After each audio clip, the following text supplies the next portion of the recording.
Hello everyone and welcome back to another mathematics tutorial. Today I'm going to be teaching you about simultaneous equations. Now, what do I mean by simultaneous equations? Well, I hope you're familiar with simple equations where we have something like x plus 1 is equal to 1. Here the only thing we have to worry about is x, and we can just solve it by doing x is 1 minus 1 is equal to 0. Now, for a simultaneous equation, there's going to be two unknown things to worry about. Let me show you what I mean. Let's take x plus y is equal to 3, that's 1, and x minus y is equal to 1. This is a second equation. Not only do we have two equations, but we have two unknown values. We have x and we have y. Before we continue, let's number these equations so we don't lose track. Equation number 1 and equation number 2. What we're trying to do is we're trying to find a value for x and a value for y that makes both of these equations true at the same time. They're simultaneous. How can we do this? Well, one method is by the method of elimination, where we try to eliminate one of these unknown values from the equation. So we want to try and either get rid of x or get rid of y from our equations. Let's have a look at this. If I take equation 1 and I add equation 2, what would I get? Well, I would get x plus y and then plus x minus y. And that would give me 3 plus 1 equal to 4. So that's just adding these two together. Now let's try and simplify this. I've got an x here and an x here, so that would give me 2x. Now I've got a y here, and I've got a minus y here. So the y and the minus y are just going to cancel. Y minus y is just 0. So I'm just left with 2x, and that's equal to 4. So I've completely eliminated y. And now I can solve this just by dividing by 2, and I get x is equal to 2. To find y, I can then just put this value for x back into one of my equations. It doesn't matter which one. So let's take the first equation. So we have 2 plus y is equal to 3. And then we can just subtract 2 to get y is equal to 1. So x is equal to 2 and y is equal to 1. We can check that we've done it right by putting it into equation number 2. We would get 2, take away 1, and that leaves us with 1. So we've done good, we've solved it. Now can you see that when we added them together, the y's cancelled out.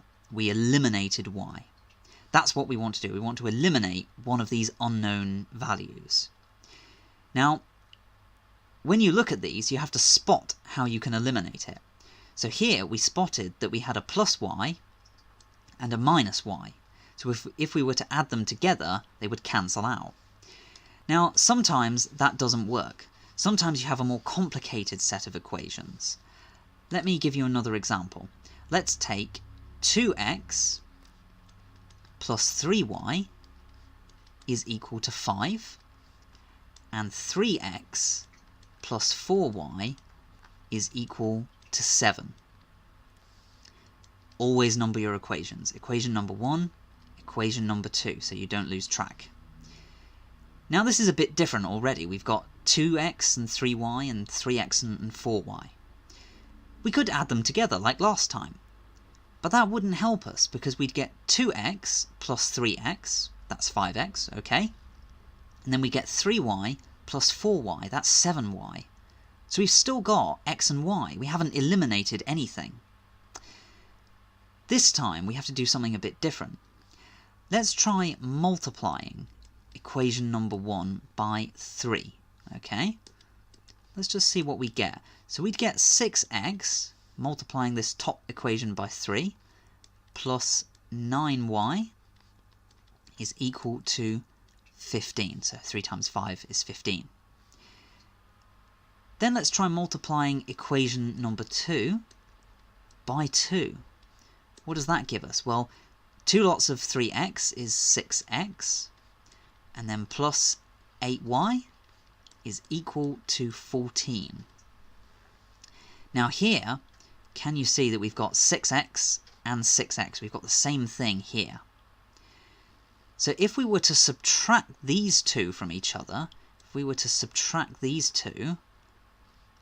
6x's would cancel out. So let's subtract.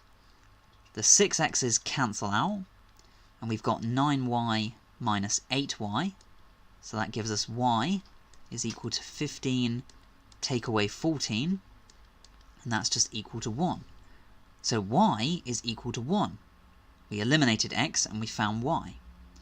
We can then find x by putting it back into equation number 1. So we get 2x plus 3y. Y is now 1, so we have plus 3 is equal to 5.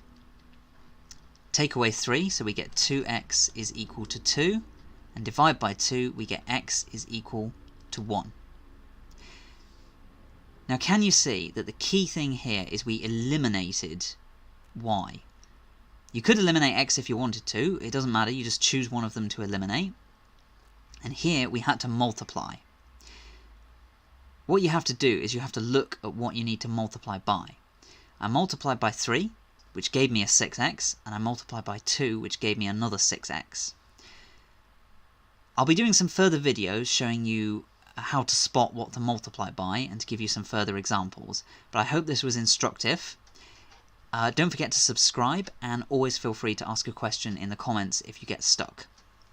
Thank you for watching, and enjoy solving the maths problems.